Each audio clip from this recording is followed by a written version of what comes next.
The goal of sustainable agriculture is to provide society with nutritious, abundant, and affordable food.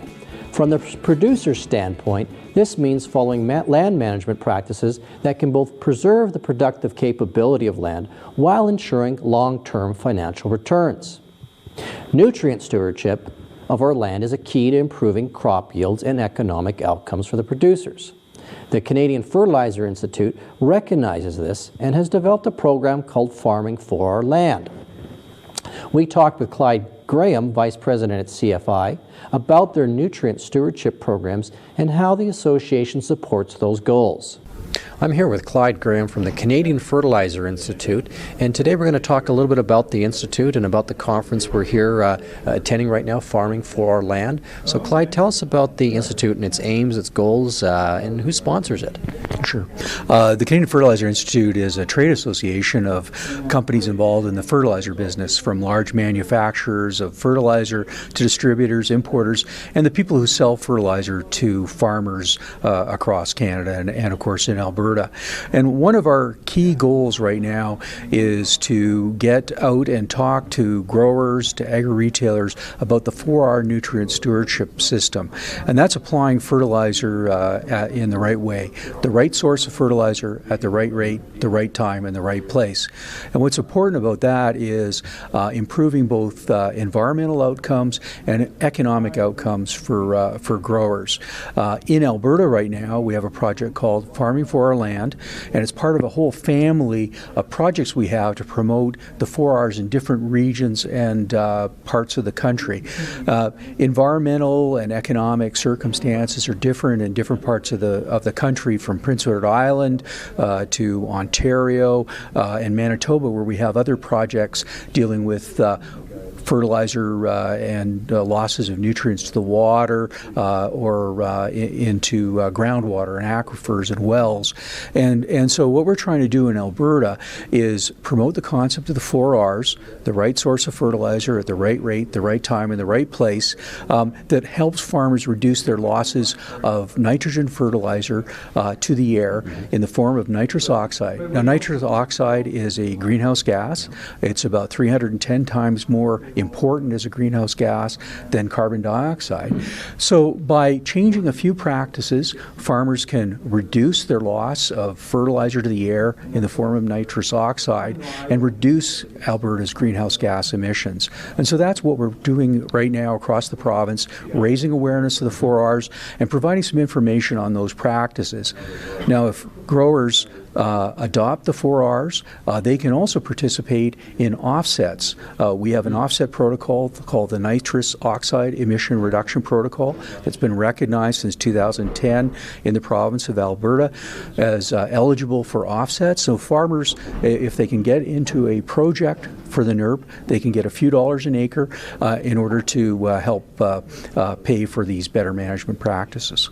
Excellent. So somebody wants to know a little bit more about these 4Rs and these programs, they can go to your website and that information's there? Sure. We have a website called Farming for Our Future. So it's www.farming4, the number 4, R for the 4Rs, and then future.ca. And they can find all kinds of information about this project and what's going on in the rest of the country and, in fact, the rest of the world about 4R nutrient stewardship, applying the right source of fertilizer at the right rate, the right time, and the right place. Part of nutrient stewardship involves the management of micronutrients.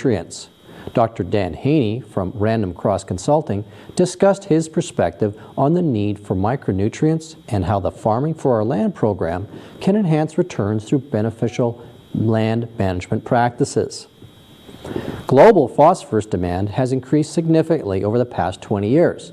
Over a third of this increase has been attributed to the livestock sector. We asked Dan to comment on these recent trends as well as the phosphorus management practices employed by livestock producers. I'm here with Dr. Dan Heaney with the Canadian Fertilizer Institute. And Dan, there was a report that came out from McGill University in the last few weeks here that talked about global phosphorus demand and attributed 38% of that phosphorus demand over the last 40 years just about to be involved with animal livestock production. You want to comment on that for us? Well, I think you need to look at a couple of trends that have been going on over that same period. There's been tremendous population growth. We've been producing more food on a land base that hasn't really increased that much. And so phosphorus is being exported off the land, whether it's into the urban environment as food, or to the animal industry, and then ends up in the urban environment as food. And so there has been this, increasing demand for production, and we need to replace those nutrients that are in the soil. So that's driven the demand for phosphorus. And phosphorus is a key nutrient particularly in Western Canada. Dr. Ross McKenzie at the Lethbridge Research Station a few years ago did a study, and about 85% of our soils require phosphorus to optimize crop production. So what are some of the things that the livestock industry are doing in terms of practices with regard to phosphorus? Well, what they're doing is they're going to phosphorus-based manure application systems. And so what that means is that they build a big enough land base or spread that manure over a big enough land base to put the phosphorus back into the soil at rates that are optimal for crop production, but not so high that they're going to result in movement of the phosphorus off the land and into the water, and the problems that are involved with phosphorus in surface waters, which is mainly things like algae bloom and water degradation.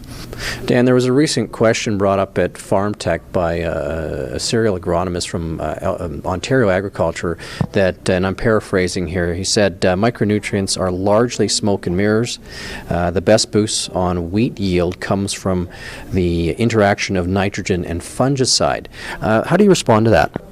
Okay, well, I was at Farm Tech and I heard Peter Johnson say that, and he got a bit of a wow from the audience on that, because there's been a lot of interest in micronutrients in Western Canada in the last 10 years. And here's my view on micronutrients is there's 14 essential nutrients that crops get from soils. And if any one of them is missing, then the crop won't perform optimally.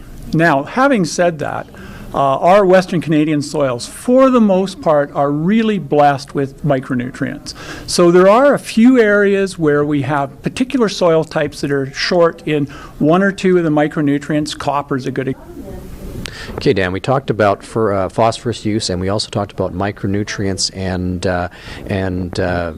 nitrogen, as well as fungicide. How does this tie into the Farming for Our Land stewardship program?